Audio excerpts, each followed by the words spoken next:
Muy bien, hermanos.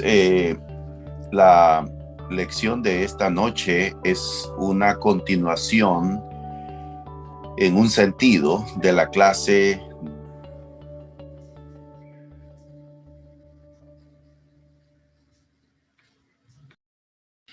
Micrófono, hermano. No lo escucho. del tema y un repaso. Para lo cual quisiera dar la palabra en este momento a nuestro hermano Luis Paz.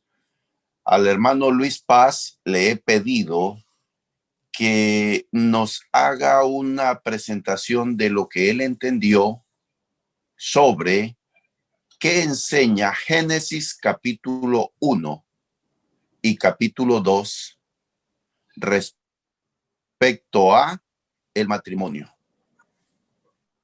Los dejo entonces con nuestro hermano Luis Paz. Buenas noches, hermanos. Bendiciones para todos. Referente al tema del matrimonio que se dio en clase anterior, se estuvo hablando sobre el matrimonio, específicamente sobre el origen de este. El origen de este lo encontramos en el libro de Génesis. En la clase anterior aprendí también cuando se refiere a este tema del matrimonio debemos dirigirnos específicamente al Génesis en el capítulo 1, lo 26 al 27, también el 2, que es del 18 al 25, donde estos dos pasajes son los que constituyen la base y el fundamento bíblico del matrimonio. Aquí encontraremos todas las respuestas acerca de este tema, en el cual podemos decir que Dios hizo al hombre y a la mujer en semejanza, ¿verdad?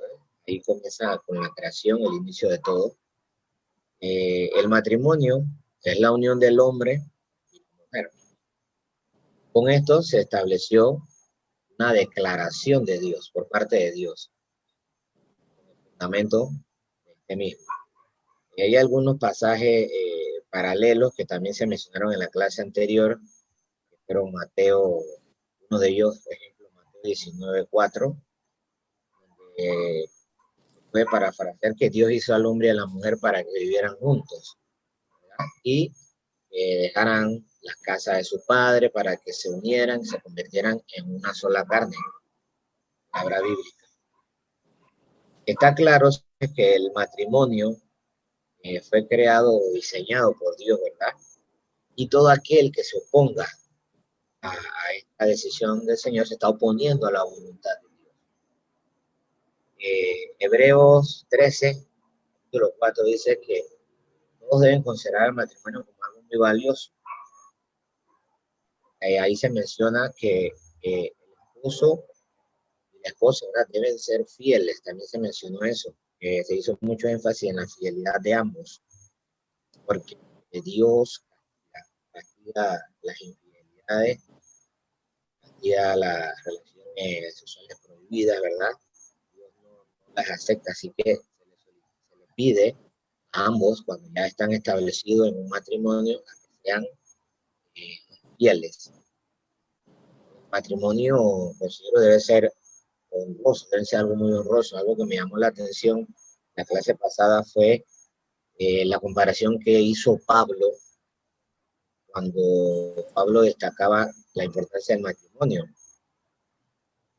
Pablo comparaba al matrimonio con la relación que existe entre Cristo y la iglesia. Eso me llamó bastante la atención, ¿verdad? También podemos mencionar como sugerencia y lineamientos lo que sucede hoy en día con la juventud. La juventud no quiere casarse, prefieren vivir en libre unión, ¿verdad? Prefieren pasar un tiempo juntos para luego ver si funciona y se separan. Esto no es lo que establece la Biblia, ¿verdad? Claro, para ir desde un matrimonio, primero hay que conocerse. Debe haber un periodo de conocimiento de ambos, ¿verdad? Para ver si en verdad sienten que pueden ser compatibles y convivir juntos. Porque Dios establece el matrimonio como algo, como la unión, una unión, como dicen siempre, cuando usted elige su pareja y dice, esta es la cosa que quiero, la mujer que va a estar conmigo hasta el último día, ¿verdad? Eso es lo que Dios quiere, que esa relación sea una relación duradera, ¿verdad?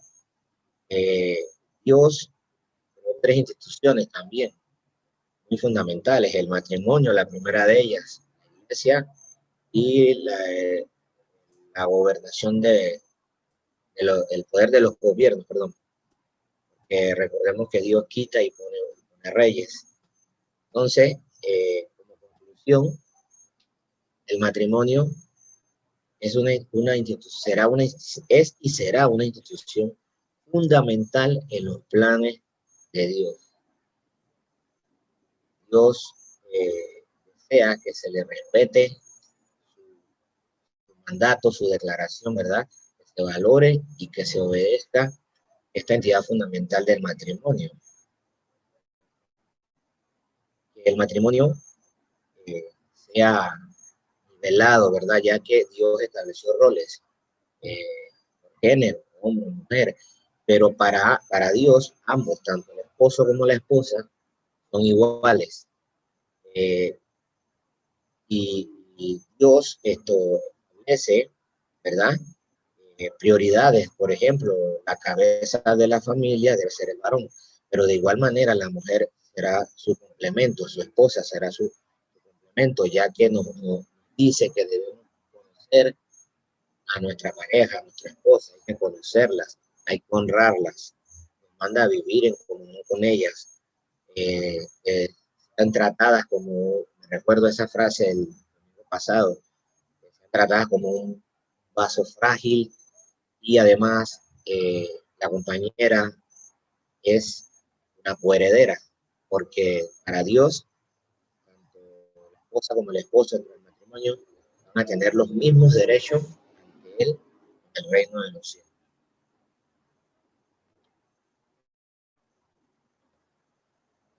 Muy bien, hermano, Luis, muchas gracias por compartir.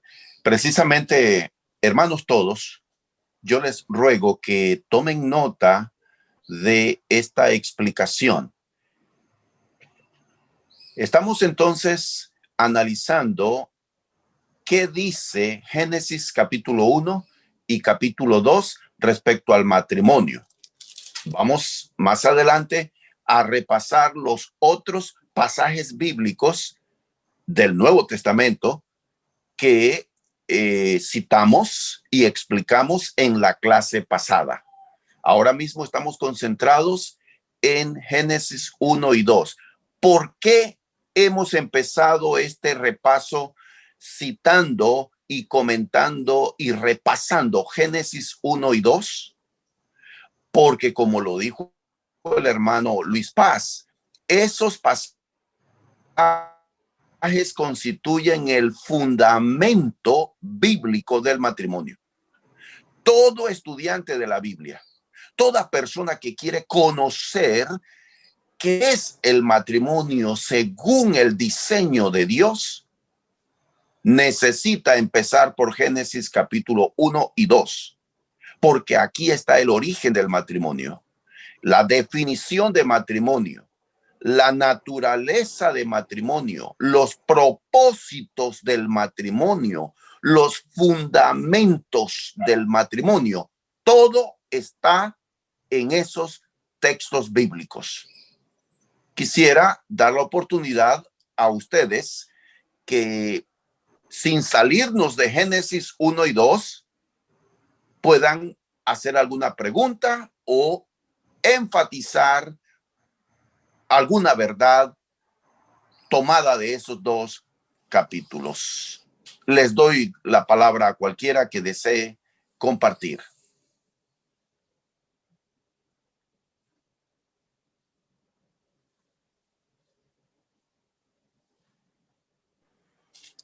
Bueno, ya el hermano Luis lo explicó bastante bien. Génesis 1 y 2 habla de la creación del ser humano primero, del hombre, y al ver que el Señor, que todo estaba perfecto, los animales tenían su pareja, vio que el hombre necesitaba ayuda idónea. Y la hizo de un costado de él, no para que fuese menos que él, sino que con unas funciones complementarias. Y en eso nos basamos los que hemos aceptado el matrimonio como único. Así es, exactamente. La figura, la metáfora que tomamos aquí de ese hecho que Dios hizo a la mujer de una costilla del varón, siempre se ha explicado que no de la cabeza, no de los pies, sino de una costilla, lo más cercano al corazón. Y entonces aquí habla de esa intimidad entre el hombre y su esposa. Entonces, Génesis 1 y 2 establece grandes verdades sobre el matrimonio. Y quiero repasar que el matrimonio es una relación con responsabilidad. Dejará el hombre a su padre y a su madre, dice Génesis 2:24. Allí habla de independencia. El hombre y la mujer que se casan vienen.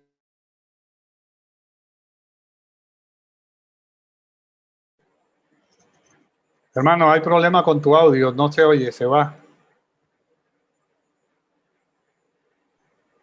Ha silenciado. No, escucha. Hermano, tu micrófono está apagado, no te escuchamos. Ok, Ahí está mejor. ok, vamos a ver si cambiamos esto aquí. ¿Me están escuchando ahora? Sí. Estaba diciendo que Génesis 2:24 habla de el matrimonio es una relación. Te fuiste, hermano. Algo te está silenciando el micrófono. Independiente. Otra vez de nuevo, seguimos teniendo problemas.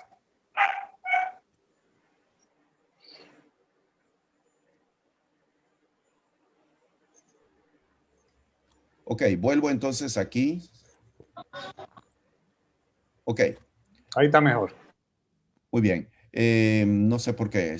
Siempre tengo problemas en esta parte con el Wi-Fi para el audio.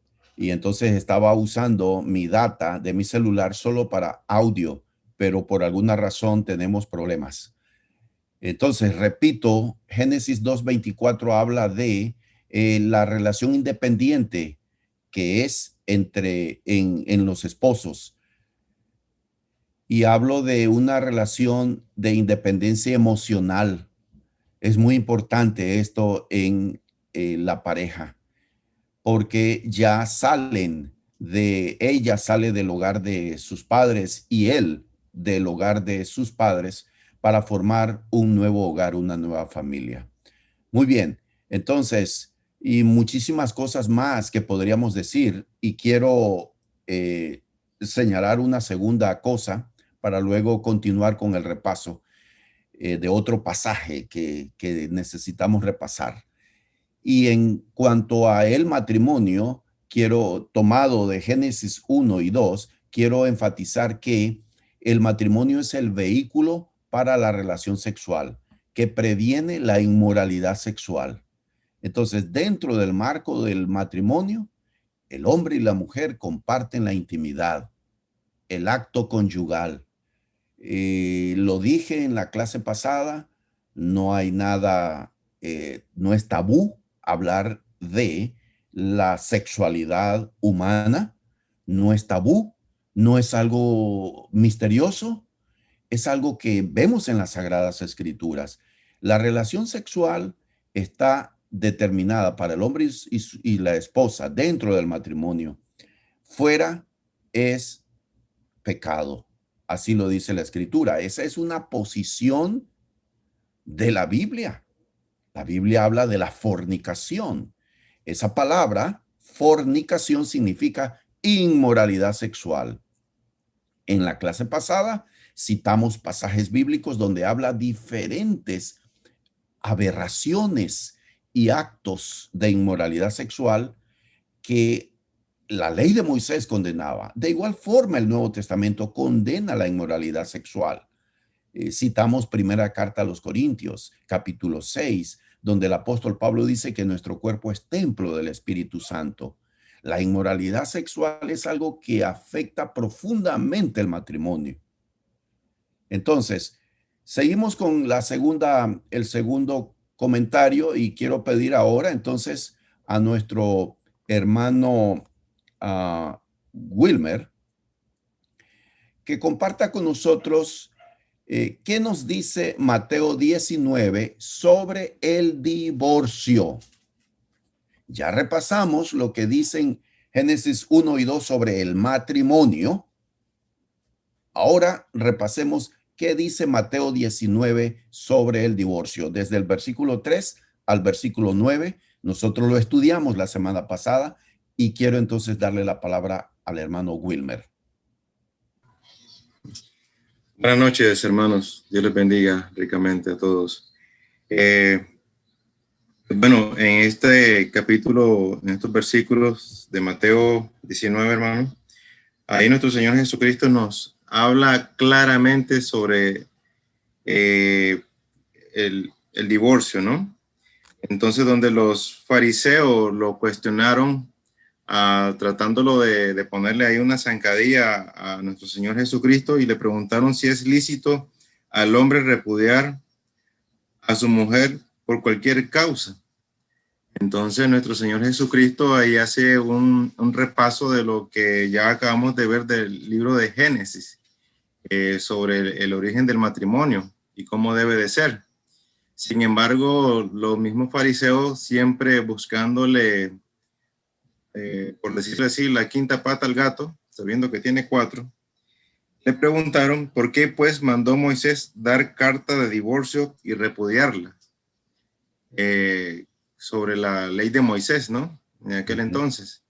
Entonces, muy sabiamente, pues nuestro Señor Jesucristo responde sin rodeos: por la dureza de vuestros corazones. Moisés dio permitió repudiar a vuestras mujeres, pero fue claramente, también hizo muy énfasis nuestro Señor Jesucristo, pero al principio no fue así. Eso fue lo que dijo nuestro Señor Jesucristo.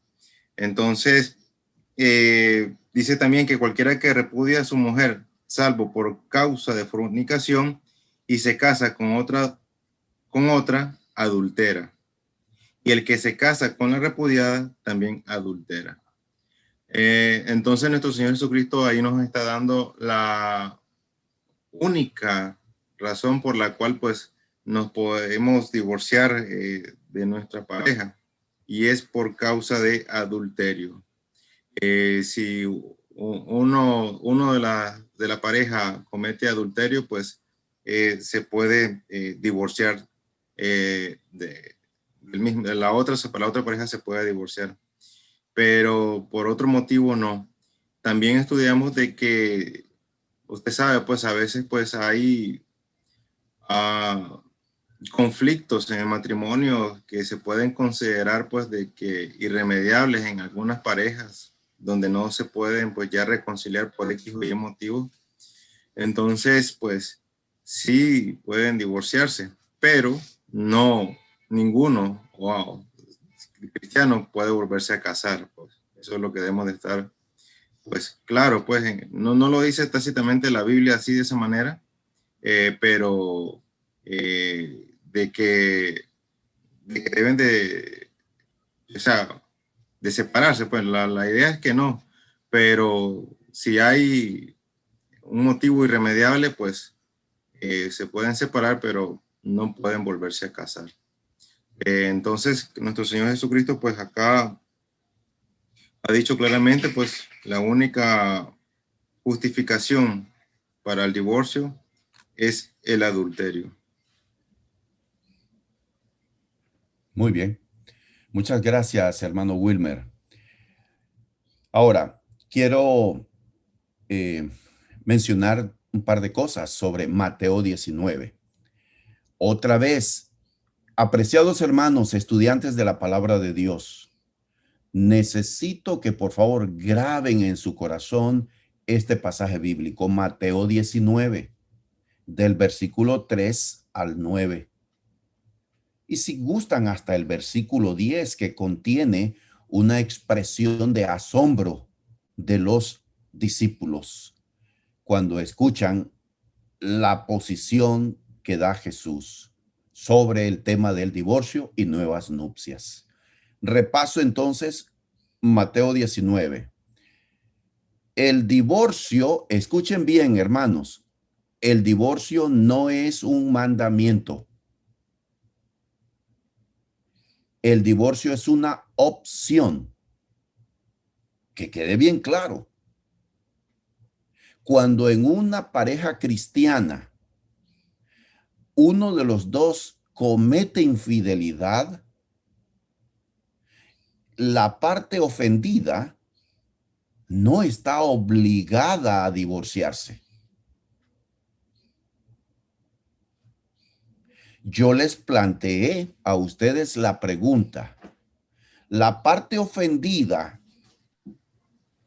está obligada a perdonar a su cónyuge que le ha traicionado?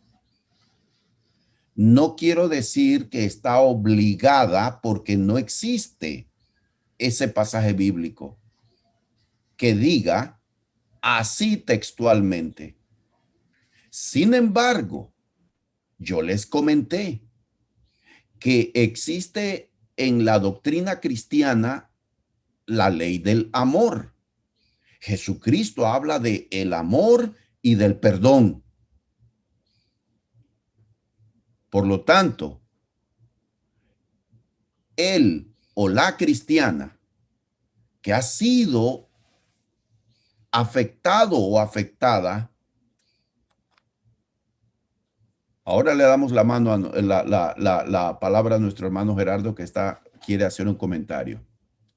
Muy bien. El afectado,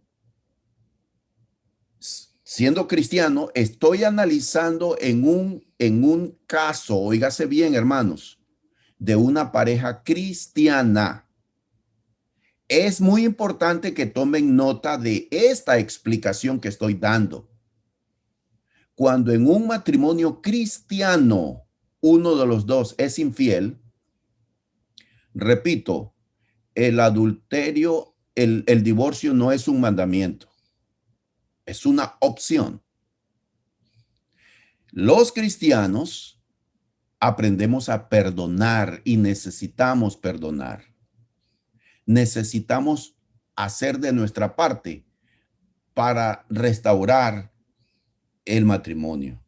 Los cristianos creemos en la reconciliación y la restauración. Nosotros predicamos la unidad. Eso es lo que creemos.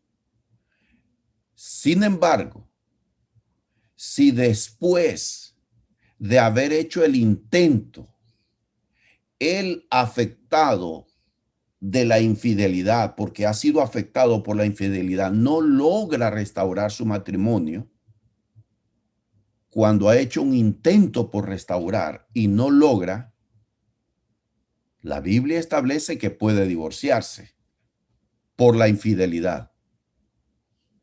Ahora, también les expliqué, tomen nota de esto para que citen mi pensamiento o mi convicción sobre este tema correctamente.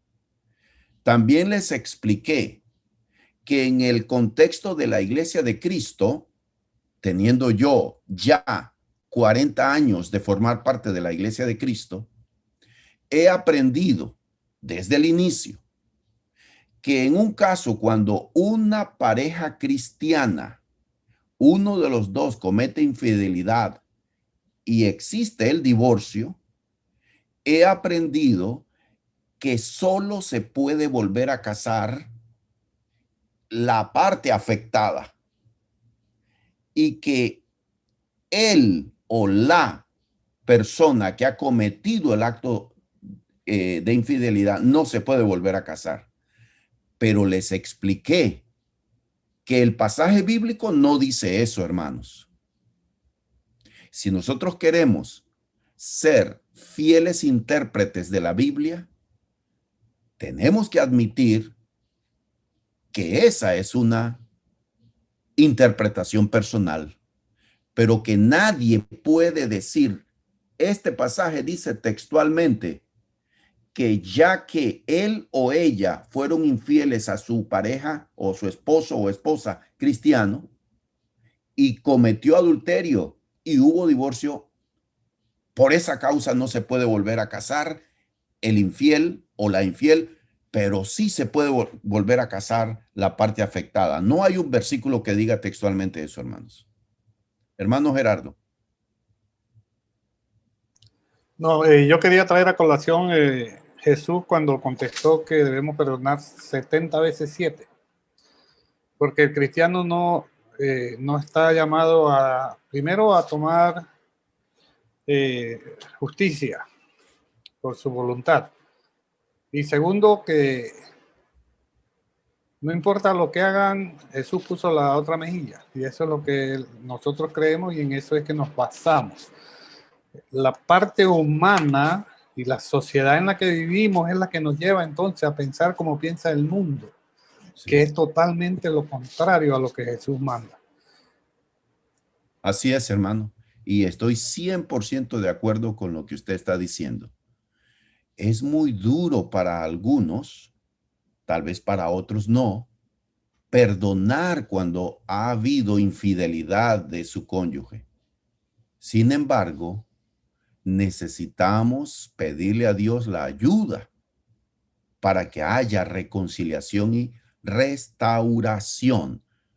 Nosotros predicamos restauración, predicamos reconciliación. Quiero que quede claro en eso. Pero también quiero plantearles otro contexto que justamente de Mateo 19, sin salirme de Mateo 19, tomen nota de esta otra explicación. Miren, en 1983, la Iglesia de Cristo de Panamá sufrió una división que todavía persiste hasta el día de hoy. 1983.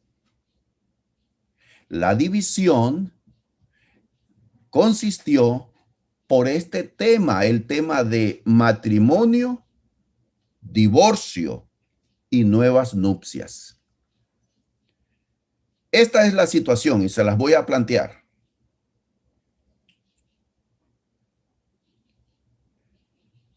Yo soy de la convicción que Mateo 19:9, cuando Jesús dice, mas yo os digo, allí Jesús está estableciendo una ley para su reino. Mateo 19:9 no es una ley que se aplica a todos los matrimonios del mundo. ¿Por qué? Cuando digo que no se aplica a todos los matrimonios del mundo, me refiero a matrimonios de personas que no caminan en el camino de Dios, personas que no están en el reino de Dios.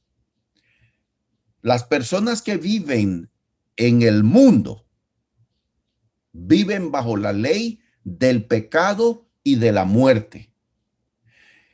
En los evangelios notamos claramente que Jesús legisló para su reino. Mateo capítulo 5, 6 y 7 constituye lo que se llama el Sermón de la Montaña, constituye las leyes de Cristo para su reino. ¿Recuerdan ustedes que Jesús repitió en ese discurso: oísteis que fue dicho, mas yo os digo? ¿Recuerdan? Una y otra vez Jesús hizo referencia a la ley de Moisés. Oísteis que fue dicho, mas yo os digo.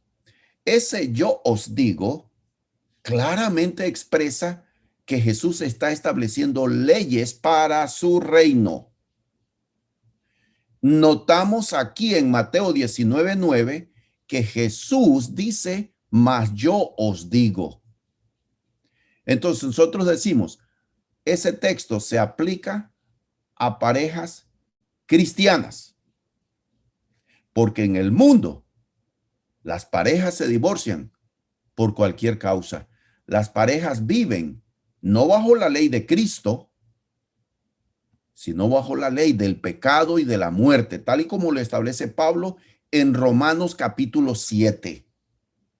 Esa es la ley que gobierna las vidas de las personas que no forman parte del reino de Cristo. Entonces nosotros aplicamos Mateo 19:9 a los ciudadanos del reino de los cielos.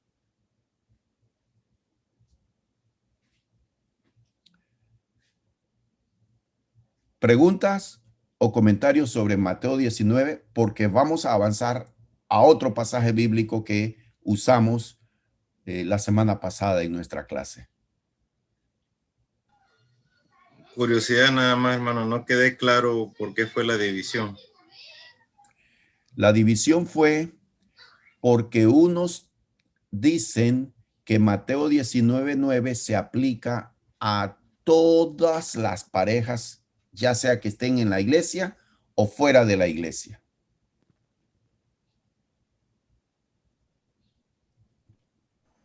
Ok, entiendo. Una Es decir, consulta, sí, entonces sí, sorry. Dale. una curiosidad, hermano, cuando usted se refiere a división, Ajá. ¿en qué aspecto, en qué contexto fue la división? Se formaron dos grupos que cortaron comunión, relación por esta causa. Sin embargo, quiero decirles que yo estaba en esa época. Quiero decirles que en realidad no fue este el punto, la diferencia de opinión con respecto a cómo aplicar Mateo 19:9, lo que en realidad dividió a la Iglesia de Cristo en Panamá. Fue una iglesia de los Estados Unidos, una iglesia de Estados Unidos que aportaba recursos económicos a predicadores y que tenía por las finanzas el control, quienes exigieron diciendo, este pasaje se aplica a todas las personas del mundo, no solo a los cristianos, y el que no cree esto es un falso profeta. Y entonces se dividió la iglesia. Unos dijeron, no, es que no creemos que ese pasaje se tenga que aplicar a todas las personas. Cuando vienen a los pies de Cristo, las personas tienen que aprender a vivir bajo la ley de Cristo. Y este pasaje se les enseña que a partir de ahora, ustedes viven bajo esta ley. Ustedes están casados ahora. Vienen al evangelio así. Están casados. No pueden divorciarse por cualquier causa. Solo la causa que enseña Jesucristo aquí en Mateo 19:9. Un comentario, hermano. Pequeño Sí, hermano. comentario. Sí. Pero es que está claro, como usted acabó de mencionar, que cuando Jesús dice, en el pasado decía esto, más os digo, la ley de Moisés era solamente para el pueblo de Israel, no abarcaba lo que eran las otras naciones. De igual manera, pienso que en el Nuevo Testamento se aplica para, como usted dice, su reino. No tiene que haber a los de afuera, a los que no forman parte del reino. Sí, así es, hermano Beto. Nosotros sabemos Todo estudiante de la Biblia, todo estudiante correcto de la Biblia, sabe que Dios tiene un reino espiritual aquí en la tierra, y ese reino espiritual es la iglesia. Y nosotros nos regimos por la ley de Cristo dada en el Nuevo Testamento a través de los apóstoles. Allí están los principios que rigen nuestras vidas, tomados de allí. Y esos principios no rigen la vida de las personas que no forman parte de la iglesia. ¿Por qué? Porque ellos viven bajo la ley del pecado. Hacen lo que les da la gana. No viven temerosos bajo obedeciendo los principios bíblicos, los mandatos bíblicos. Muy bien. Entonces quisiera pedirle al hermano Gerardo Ríos que nos haga también el repaso de Primera de Corintios 7. ¿Qué enseña Pablo acerca de el matrimonio y el divorcio en Primera de Corintios 7? Bueno, Primera de Corintios que estuvimos hablando, ¿verdad? Hay mucha información y como acaba de explicar Gonzalo, hay información que es directamente a parejas cristianas y también nos da consejos para las personas que están unidas en yugo desigual. Pablo menciona aquí en 1 Corintios 7 unos principios, y el primero que él aborda es el principio de la pureza que debe haber en la relación. Cuando él dice que bueno le sería al hombre no tocar mujer, pero, perdón, por causa de fornicación cada uno tenga su propia mujer y cada una de ellas que tenga a su propio marido. Él te está refiriendo en este caso específicamente a las relaciones sexuales. Pablo dice que a causa de las fornicaciones cada uno debe tener su propia mujer y que cada una de ellas también se dedique y se enfoque a su esposo. Y esto lo hace es precisamente por lo que estamos conversando, porque la inmoralidad sexual que existía en esa cultura de los corintios en ese tiempo es muy similar a la condición que tenemos, a la cultura que tenemos nosotros hoy en día. Entonces es apropiado al esposo y a la esposa a que tengan una comunión, que se disfrute la parte sexual, ¿verdad? En el vínculo matrimonial. Asimismo también lo manifiesta Pablo cuando le escribe a los Efesios. Pero otro de los principios de los que hablamos es la responsabilidad de mantener honroso el matrimonio. Y es una responsabilidad de ambas partes, no es exclusivamente de uno ni es del otro. El esposo debe cumplir con ese deber conyugal, al igual que la esposa. No es bíblico el hecho de que me duele la cabeza y miro para el otro lado. Eso no debe haber ese sentimiento en la pareja del matrimonio. Debe haber un efecto, un afecto, una entrega que nos lleva más allá de lo que es el sexo per se. Por ejemplo, puede ser que en un matrimonio haya un impedimento físico, por ejemplo, o que haya alguna otra cosa que impida que ese acto se consuma. Entonces, eso también va a hacer la parte sentimental. ¿Cómo aborde esa pareja, ese cónyuge, a ese otro cónyuge que no puede complacer la parte sexual, pero que también necesita ese afecto de su pareja? Por eso el apóstol Pablo nos dice que no nos neguemos uno al otro, porque eso puede dañar el matrimonio. Y lo puede dañar, ¿por qué? Porque, como les mencioné, la cultura de la que vivimos, ¿verdad? El negarse a uno va a abrir una puerta, va a permitir que nuestro enemigo, el adversario que anda como león rugiente, busque, porque él está buscando ya él fue vencido y él quiere dañar la obra que el Señor hizo en el matrimonio. Y la quiere dañar en el sentido en que si él se mete en la relación matrimonial y la divide, la separa, ya sea que uno de los dos caiga en el adulterio, entonces él sale ganando porque logró su objetivo. Si la persona se niega uno al otro, el demonio salió ganando porque está cumpliendo su cometido. Ahora, y esa estrategia, ¿verdad? Es una estrategia muy sutil, es muy delgadita la línea que hay entre lo que es la verdad y lo que es la mentira, porque él es el padre de la mentira. Entonces, sutilmente él se mete, ¿para qué? Para que la persona empiece a mirar para otro lado en busca de ese afecto, en busca de esa parte que no está consiguiendo porque uno le negó al otro. Y la Biblia nos enseña que solamente nos debemos negar si en mutuo acuerdo, ¿verdad? Nos vamos a retirar en oración.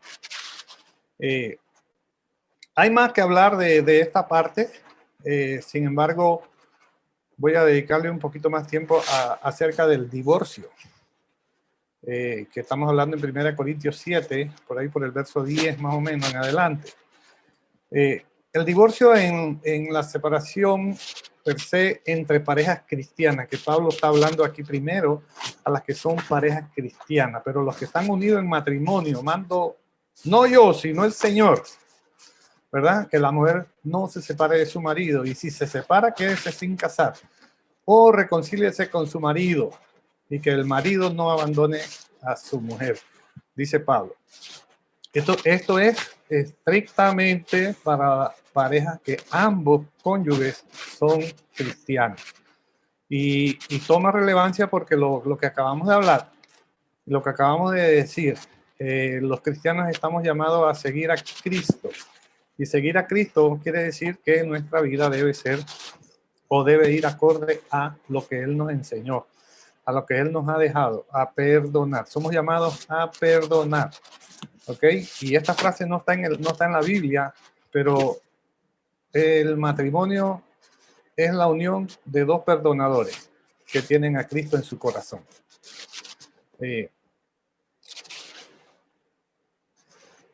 Dios reconoce, como bien mencionó Gonzalo, Dios reconoce el divorcio. Es oficial que dice que cuando hay inmoralidad sexual, como hablamos ahorita en Mateo 19, la pareja afectada, el cónyuge afectado, puede proceder con un divorcio. Y la otra es cuando un creyente sea dejado por una pareja no creyente. Esas son las únicas dos razones que en la Biblia hay que hablan del divorcio, pues. Pero por ninguna otra razón Dios conoce o le da valor al divorcio. Entonces, si Dios no reconoce el divorcio como tal, entonces el individuo no es libre de volverse a casar y solo se puede reconciliar con su pareja. Si esta persona decidió que ya no quiere vivir por cualquier razón y él se separa y llega a divorciarse, entonces dice la Escritura que solamente se podrá reconciliar si se perdona, ¿verdad? Dos cristianos, si lo vemos desde el punto de vista de los cristianos, dos cristianos nunca van a tener una razón válida para divorciarse. Nunca. Jesús nunca manda a divorciarse en el caso de la inmoralidad sexual. Él no dice esto es un mandato, como mencionó Gonzalo ahorita. Él se cuida mucho y él dice que está permitido. Y el permiso fue dado, y también lo dice en Mateo 19, el permiso fue dado por la dureza del corazón del hombre. Eso es lo que permite que el divorcio se dé. Una pareja de cristianos se pueden divorciar por razones que no justifican un divorcio bíblico, como puede ser un conflicto, puede ser abuso físico. Pablo reconoce, pero sin animar a que se divorcie uno, que uno puede separarse en esas circunstancias. Pero entonces no se puede volver a casar.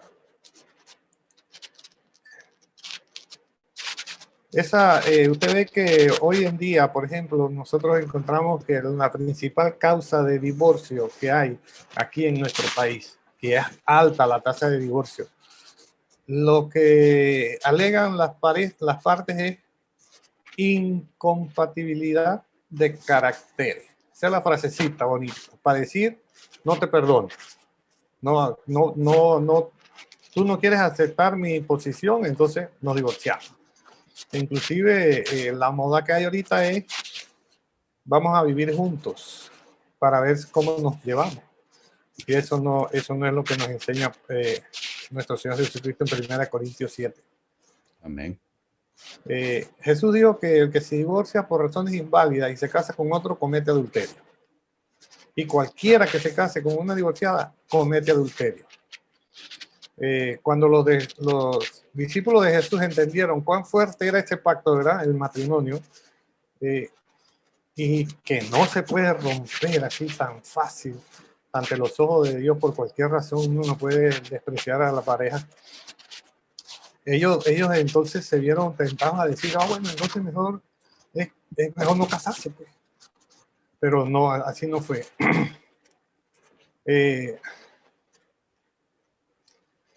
Divorcio y volver a casarse. Cuando un cristiano está casado con una pareja que no es creyente. Dice, y a los demás, yo digo, no el Señor. Si algún hermano tiene mujer que no sea creyente y ella consiente en vivir con él, no la abandone. Y si una mujer tiene marido que no sea creyente y consiente en vivir con ella, no la abandone. Porque el marido incrédulo es santificado en la mujer. Y la mujer incrédula en el marido. Pues de otra manera vuestros hijos serían inmundos, mientras que ahora son santos. Pero si el incrédulo se separa, sepárese, pues no está el hermano o la hermana sujeto a servidumbre en semejante caso. Si usted está casado, usted es creyente, usted está casado con una mujer que no es creyente y ella decide no seguir con usted, entonces usted debe permitirle que se vaya.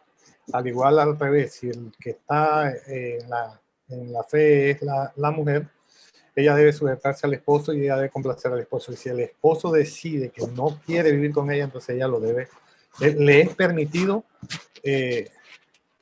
abandonarlo, separarse.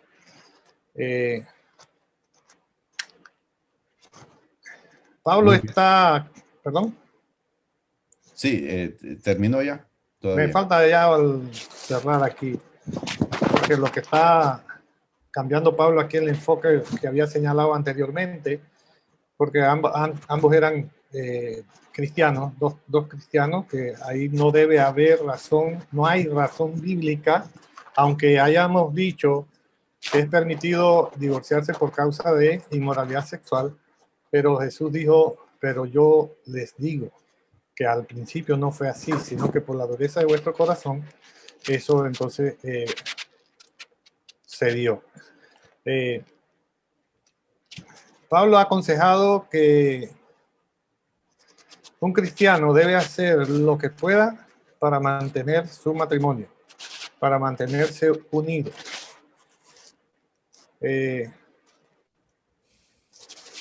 Y esto está relacionado con la fe en nuestro Señor Jesucristo, porque Él fue el que dijo en Génesis que lo que unió Dios no lo separe el hombre. Ese es mi aporte. Gracias. Entonces, 1 Corintios 7 ayúdenme a encontrar el versículo que dice, a los que están unidos en matrimonio mando no yo, sino el Señor. El 12, creo que. Mateo 7. Mateo, no, Digo, Primera Corintios, de Corintios 7, por ahí por el 12. versículo. 12 creo que. No, es antes. El 10, hermano. El 10. Mando no yo, sino el No Señor. el Señor.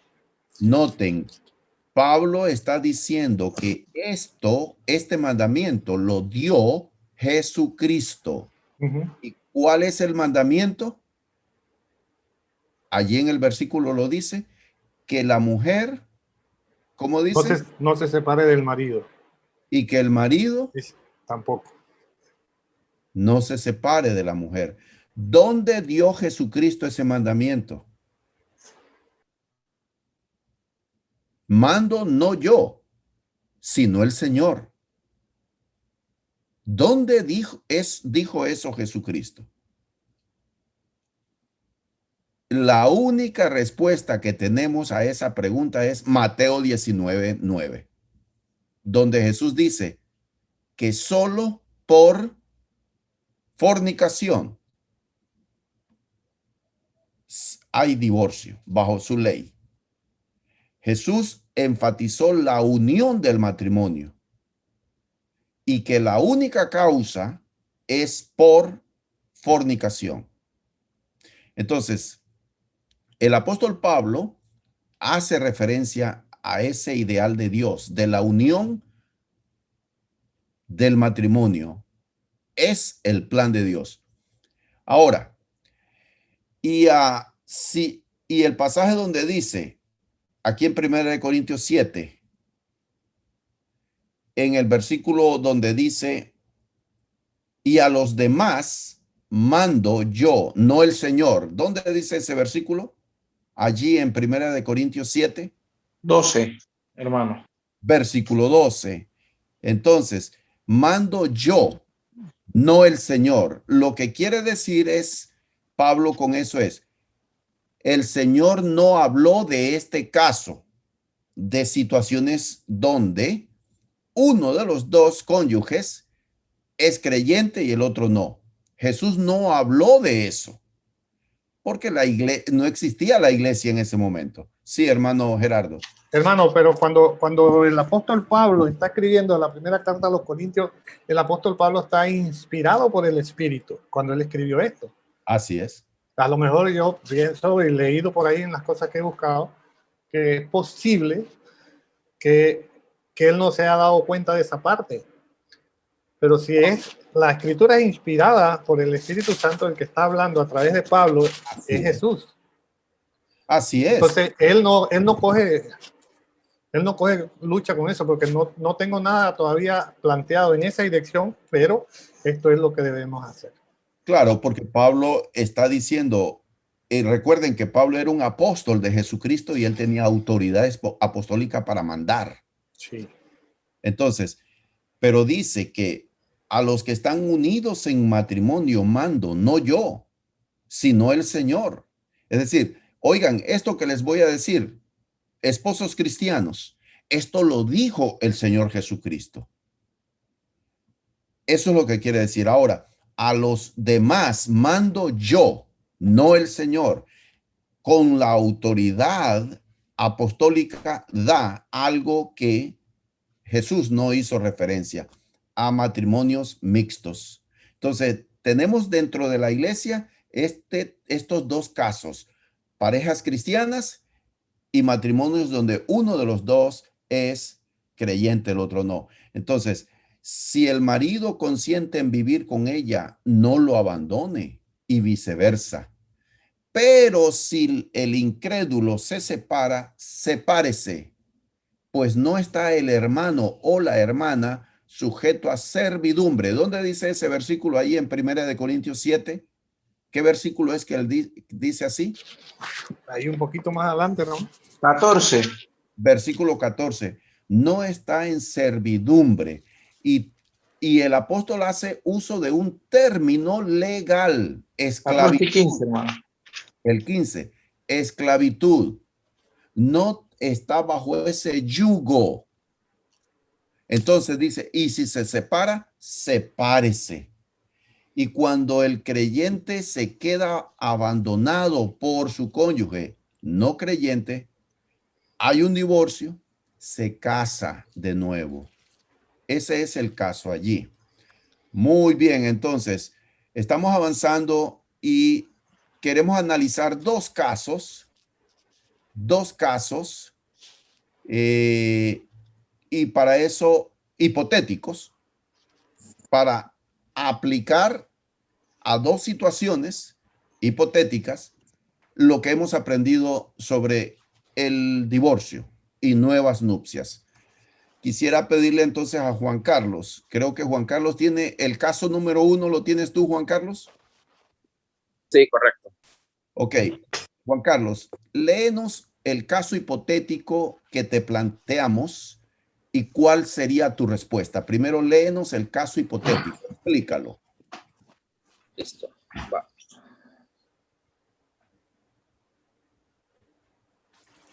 Ok. Llegamos a predicar el evangelio a un hogar. La pareja quiere obedecer el evangelio. Uno de los dos estuvo casado, pero se divorció por causa de infidelidad y se unió a la persona con la que ahora está viviendo. ¿Los podemos recibir en la iglesia? Ok. Para mí, mi respuesta es sencilla. Sí. ¿Por qué sería? ¿Por qué? Tenemos que tener en cuenta que esta pareja no es cristiana. Están bajo la ley del mundo, por decirlo así. Es lo primero que tenemos que tener en cuenta. Lo segundo que tenemos que tener en cuenta, que nosotros, como hijos de Dios, nuestro deber es predicar la palabra a las personas que no saben del evangelio y recibirlas en la iglesia. Ok, yo digo que sí, tenemos que recibirla porque el caso de la infidelidad no es que la persona, por decirlo así, estaba bautizada, sino que era totalmente del mundo. Entonces ahora nosotros fuimos, le predicamos la palabra y ellos aprendieron y ellos ahora quieren cambiar, como cada uno de nosotros que antes estábamos en el mundo y ahora estamos bautizados. Entonces, obviamente, siento que debíamos recibirlo en la iglesia porque quieren aprender de Dios. Entonces, ahí es donde entraríamos nosotros, donde lo que tendríamos que hacer, o sea, lo recibimos, ok, ya lo recibimos, le predicamos la palabra, pero ahora nosotros tenemos que hacer un seguimiento, hablar con estas personas y explicarles qué es lo que es de verdad el matrimonio, para que no lleguen a ser infieles o que de verdad vean que si están juntos porque se quieren o por si están juntos por algo que quieran, un beneficio. Esa sería mi respuesta. Gracias, Juan Carlos. Miren, precisamente ese fue el caso de la división en 1983, porque los que dicen que Mateo 19:9, la ley de Cristo, lo que nosotros decimos es ley de Cristo para su reino respecto a la causa de divorcio y nuevas nupcias, precisamente estos, los que dijeron, no, ese pasaje se aplica a todos los matrimonios y no solamente para la gente que está en la iglesia, aplicaron ese texto así. Llegamos con el evangelio a un hogar, a una casa, predicamos el evangelio a una pareja y la pareja dice, quiero obedecer. Entonces le pregunto yo, ok, ustedes están casados, ¿cómo fue? ¿Este es su primer matrimonio? Indago, le pregunto, y entonces ellos dicen, no, miren, este es mi segundo, en realidad ni siquiera estoy casado, porque fíjese que me divorcié de mi primer matrimonio, conocí a esta persona y ahora estoy con esta persona. ¿Y por qué causa te divorciaste? Ah, bueno, es porque peleábamos mucho, discutíamos mucho y decidimos terminar eso. Entonces, fíjense, los que son de la posición de que Mateo 19:9 se aplica a las personas del mundo, a toda persona, ese pasaje, dicen, ok, mira, si tú quieres bautizarte, tienes que volver con tu primera pareja, porque tú te divorciaste por una causa que no era la causa que Cristo enseña allí en Mateo 19:9, que es infidelidad, pero tú no te divorciaste por esa causa. Por lo tanto, si quieres estar en la iglesia, tienes que volver con tu primera pareja. Bueno, es que mi primera pareja hace años ya ni la veo y ni sé dónde está o ya se volvió a casar.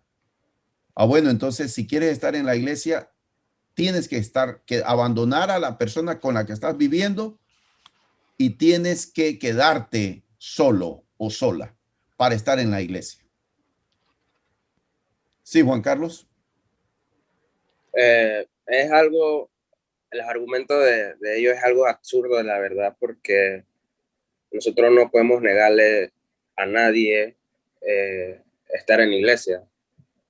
Eso no es nuestra decisión. O sea, Dios nos quiere a todos y lo mejor es solo... Es que es de verdad algo absurdo. Me quedé pensando de la división en ese tiempo sobre ese punto. Ok.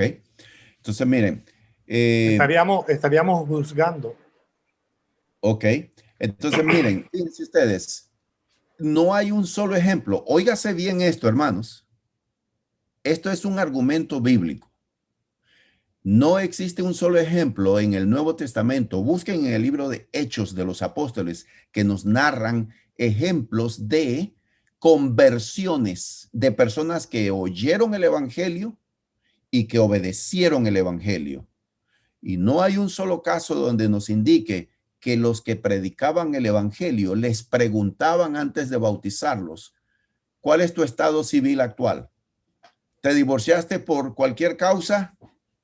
Entonces no puedo bautizarte, o si quieres bautizarte, tienes que quedarte solo o sola o tienes que regresar a tu primer cónyuge. No hay un solo ejemplo de eso. Porque Cristo no nos mandó a predicar matrimonio y divorcio, nos mandó a predicar el evangelio, a llamar a las personas al arrepentimiento y a dejar el pecado. Eso es lo que predicamos. Entonces nosotros los recibimos en la iglesia y les enseñamos, ok, mire, ¿sabe qué? Jesús enseña esto sobre el matrimonio y el divorcio. Esto es lo que usted tiene que aprender a vivir de ahora en adelante. Es una nueva persona en Cristo Jesús. Disculpe, hermano. Sí. Para opinar algo. En cuanto sí. a por lo menos uno cristiano que le predique la palabra a una persona del mundo, así como dice usted, podemos tener ejemplo de Felipe Etíope, de que ellos iban y dice que encontraron agua y el etíope le dijo, mira, ahí hay agua. Y Felipe le dijo, bueno, si crees en el Señor, bien puedes. No le preguntó, o la Biblia señala que le preguntó otra cosa para poder aprobarlo, para bautizarlo. Lo que le dijo, si crees en el Señor, bien puedes. Correcto. Y luego entonces uno tiene que enseñarle cómo vivir la vida cristiana, el orden que tiene que haber en la vida, el respeto, todo lo que nosotros enseñamos. Ahora, hermano, ese no estaba casado. Ese era el eunuco. El eunuco. Sí. Sí, gracias por ese punto. Muy bueno. Tenemos entonces un segundo caso hipotético para aplicar lo que hemos aprendido Y para eso quiero pedirle a José Pablo que nos diga cuál es el segundo caso hipotético y cuál es su respuesta. Dios le bendiga, hermanos. ¿Cómo están? Hermanos, el segundo caso dice así. Una pareja de cristianos se divorcia por infidelidad de uno de los dos. Ambos rehacen su vida con otra persona. Uno de ellos viene a nuestra iglesia y nos dice que desea ser recibido con su nuevo cónyuge, quien regresa a la iglesia es quien cometió el adulterio, que dio como resultado el divorcio del anterior cónyuge cristiano. ¿Podemos aceptarlos? Antes de contestar si sí o si no, hermano, quisiera dar alguna opinión. Primero, según lo que hemos estudiado desde el sábado, el domingo pasado y este domingo, dice que hay un silencio en las escrituras para él o la ofensora. No habla claramente las escrituras en cuanto a el tema de él o la ofensora. También el hermano Gonzalo acaba de decir que no hay un versículo que diga que se puede volver a casar, solo la parte ofendida y la parte que ha cometido infidelidad no puede casarse. Eso es algo más que todo práctico o que se ha utilizado en las iglesias de Cristo. O es una opinión más que todo, no es algo que está escrito. Entonces, dicho lo anterior, mi opinión, y en base a que uno, Dios es misericordioso, y si podemos decir, hermanos, que el divorcio, por cualquier causa que sea, ya que no es instituido por Dios, como lo hemos estudiado, viene siendo un pecado, cualquiera que sea las razones del divorcio. Y como viene siendo un pecado, y Dios perdona los pecados a través de Jesucristo y la redención de su sangre, me permito leer Primera de Corintios, primero que nada, en Primera de Corintios capítulo 7, versículos 7 y 8, que estuvimos ahorita más o menos hablando, en donde dice Pablo, quisiera más bien que todos los hombres fuesen como yo, pero cada uno tiene su propio don de Dios, uno a la verdad de un modo y otro de otro. Digo pues, a los solteros y a las viudas, qué bueno les fuera quedarse como yo, solteros. O sea, que Dios llama a través de Pablo aquí que algunos pueden permanecer solteros, ¿verdad? En el versículo 32 y 36 dice, 32 a 36 dice, quisiera pues que estuvieseis sin congoja. El soltero tiene cuidado de las cosas del Señor, de cómo agradar al Señor, pero el casado tiene cuidado de las cosas del mundo, de cómo agradar a su mujer. Ahí hay asimismo diferencia entre la casada y la doncella. Y sigue hablando, no voy a seguir leyendo el versículo, pero sigue hablando de que estar solteros, hermanos, no es un castigo, es una oportunidad más que todo para servir a Dios. Entonces, el versículo 9 de Primera de Corintios dice, pero si no tienen don de continencia, cásense, pues mejor es casarse para estarse quemando. Entonces, dicho esto, hermano, y Cristo llamando al arrepentimiento y a dejar el pecado, como hemos dicho, y entendiendo también que pudiera, no dice el caso, pero pudiera ser el caso que la persona que ofensora o la persona que cometió el adulterio quiso arrepentirse, o más que todo la palabra es reconciliarse o restaurarse con, en este caso, con el ofendido, pero no se pudo, se volvió a casar y quiere regresar a la iglesia. En mi consideración, hermano, que como es un pecado y Dios perdona los pecados, dependiendo del caso, se pudiera aceptar en la iglesia. Es mi opinión, hermano. Gracias, hermano. Muy bien. Sí, miren, yo comparto ese sentir. Solo Dios conoce el corazón, no nosotros. El juicio es de Dios. Cuando un cristiano o cristiana casado con un cónyuge cristiano es infiel y se divorcia, se aparta, se casa con la persona con la que fue infiel, experimenta arrepentimiento, está consciente de que su infidelidad fue un pecado, fue adulterio, viene a la congregación y dice, yo he pecado, pero yo no quiero estar lejos de mis hermanos y de la iglesia. Me he arrepentido de eso. Quiero ser aceptado o aceptada en mi nueva condición, casado con este cónyuge que tengo ahora. No es mi opinión de que debe ser aceptado. Sin embargo, y aquí vamos a un tema álgido. Sin embargo,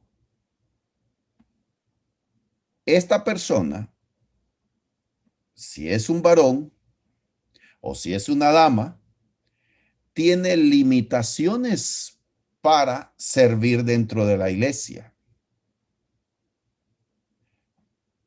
Si es un varón, claramente vemos pasajes bíblicos aparte que nos hablan de los requisitos para servir en la obra de Dios en alguna función, en alguna posición de ya sea maestro, ya sea un dirigente de la iglesia. Hay requisitos claros sobre cuáles son estas cualidades de estos hombres de Dios.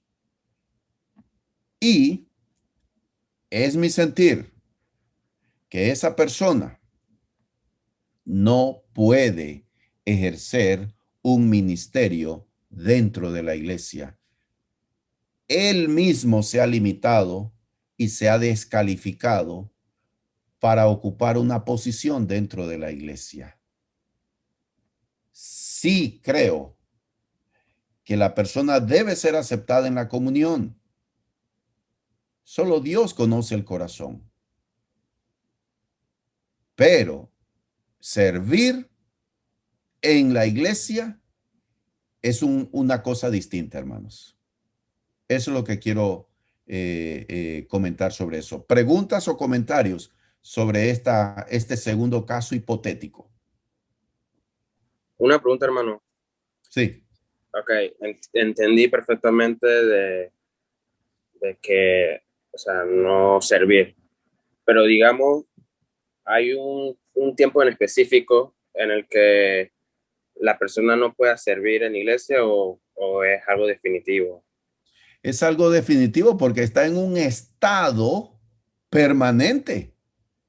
Está unido en un segundo matrimonio y este segundo matrimonio fue causado por su propia infidelidad conyugal.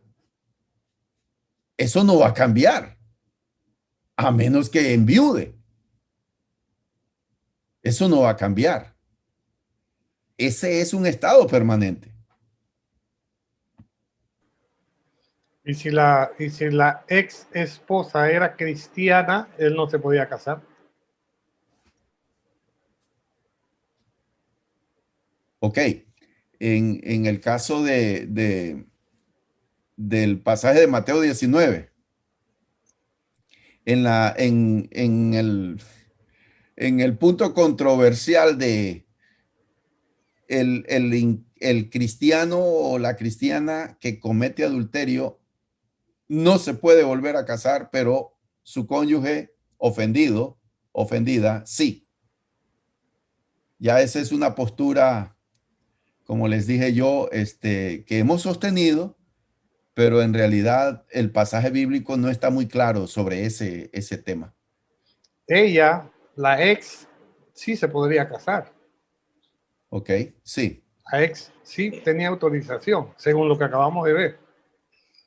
Y él Pero no. él no. Él no tiene autorización. Ok, ese es un punto muy fuerte y yo me he inclinado a pensar en eso. Gracias a Dios a mí no me afecta y no pienso meterme en líos, pero tengo mis reservas sobre eso. Hermano Gonzalo, Sí. en el caso que planteamos, cometió adulterio, se divorciaron y se volvieron a casar. Pero ¿qué pasaría, hermano? O sea, y usted explicó que su opinión es que pueden ser recibidos y aceptados, mas no servir en la congregación. Ahora, pero ¿qué pasaría si la persona comete adulterio, no se divorcia, pero cometió adulterio? Esa persona, Y logró claro, restaurar su matrimonio. llega a arrepentimiento, a restaurar su matrimonio y todo lo demás, pero esa persona pudiera volver a servir en la iglesia. Yo pienso que sí, porque en realidad su matrimonio no fue disuelto, se restauró.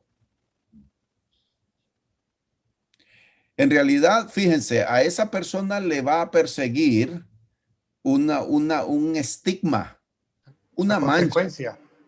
mancha, consecuencias. Porque, por ejemplo, Pablo dice a Timoteo sobre los requisitos para ser anciano, marido de una sola mujer. Eso está, creo que en 1 Timoteo 3, ¿verdad? Y Tito también. Ajá, y Tito capítulo 1. Marido de una sola mujer. Entonces aquí entra, fíjense, esto queda para cada congregación, hermanos. En realidad,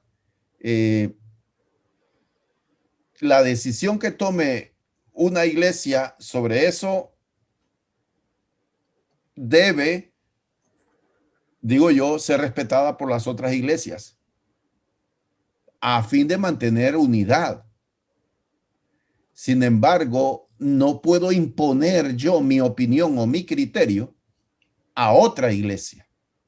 Allí, si yo impongo o trato de imponer mi opinión a otra iglesia, y yo no estoy luchando por la unidad, estoy tratando de dividir inconscientemente, porque estoy imponiendo una opinión y no me la estoy reservando para mi congregación.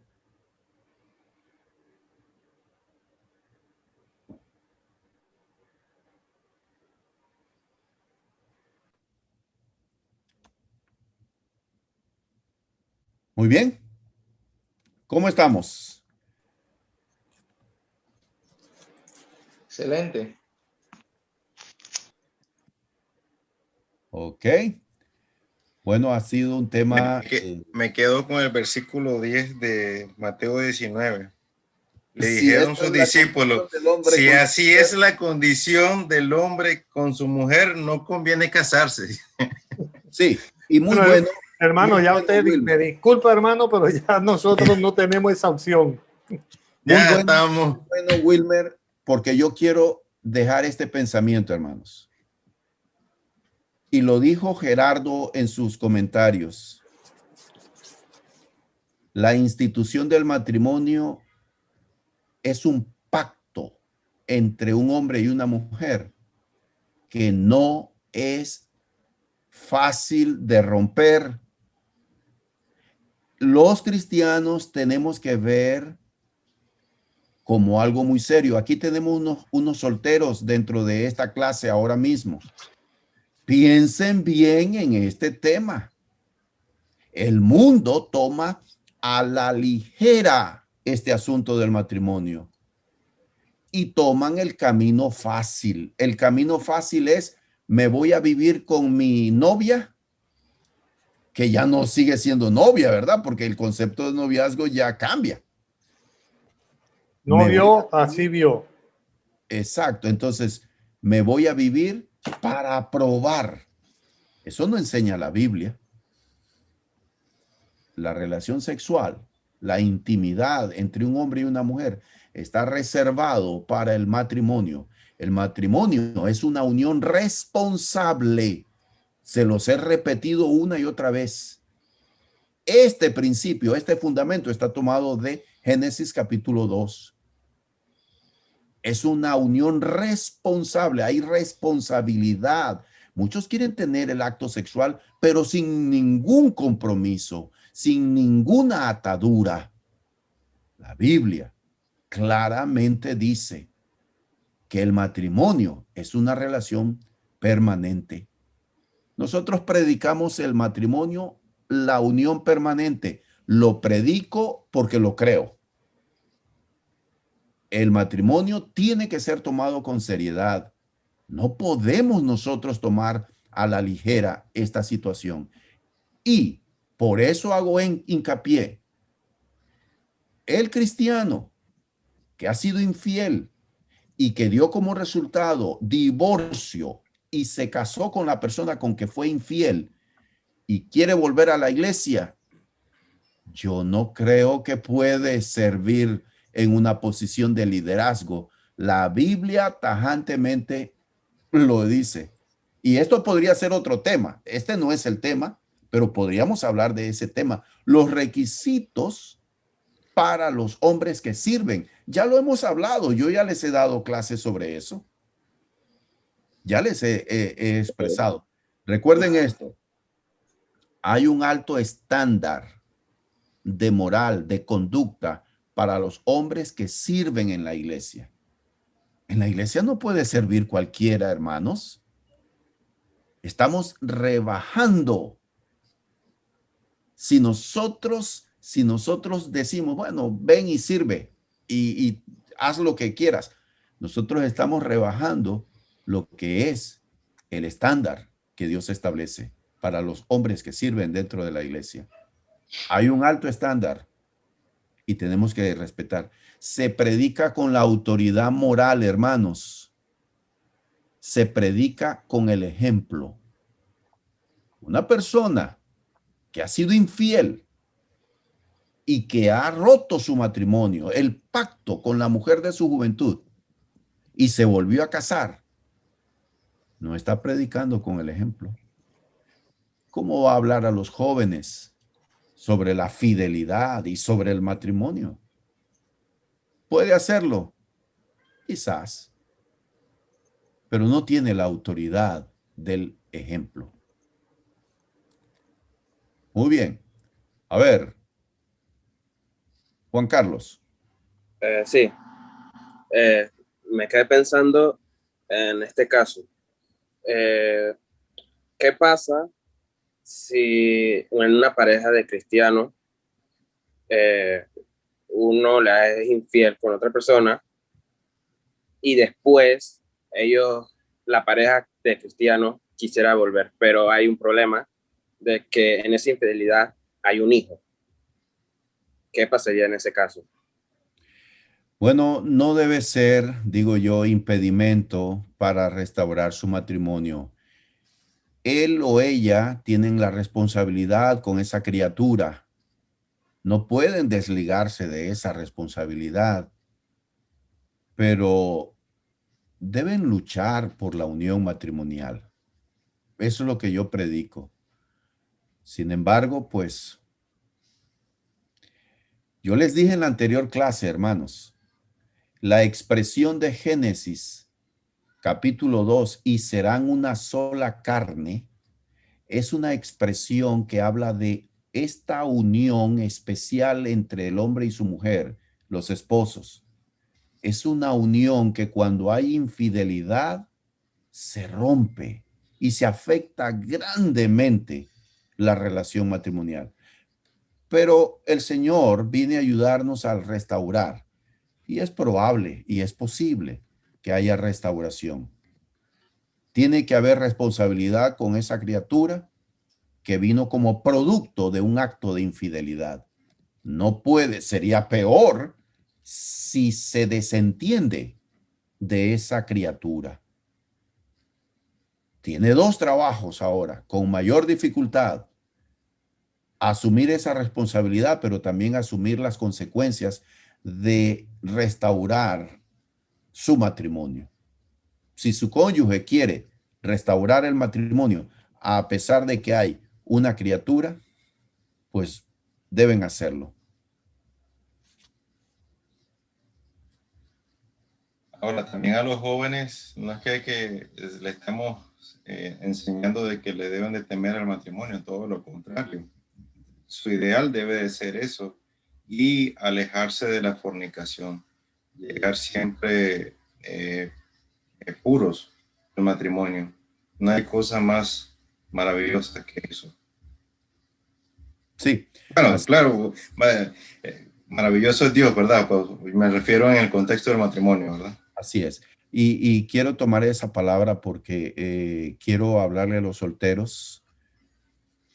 Miren, el noviazgo, tiene que haber responsabilidad en el noviazgo. Y tienen que seguir parámetros, reglas que podría decir en cierto sentido sagradas, entre comillas. No estar en un lugar solo con la novia, no ir a sitios solitarios, no quedarse en casa solo con ella. Eso es tentar la carne. Se despiertan las pasiones. Hay que evitar y hay que tomar muy en serio este asunto, porque necesitan ustedes, jóvenes, llegar al matrimonio en santidad. No se puede dar rienda suelta a la fornicación. Eso afecta y ya se van a sentir obligados a casarse con esa muchacha. Tiene que haber orden en la relación. Es necesario que tomen con seriedad, jóvenes solteros y los casados. Por supuesto, como dice Wilmer, no queremos meterles miedo. Voy a cumplir 33 años de casado.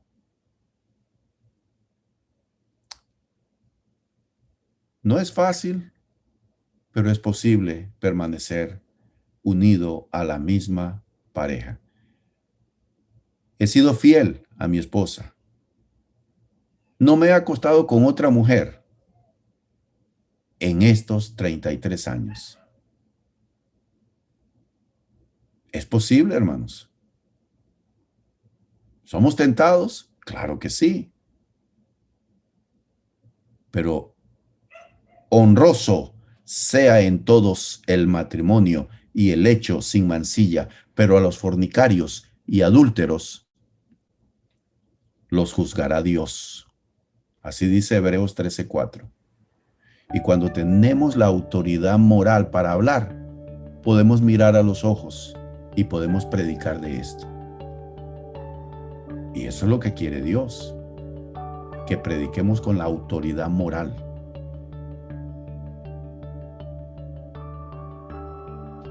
Muy bien, hermanos, agradecemos al Señor por habernos dado esta oportunidad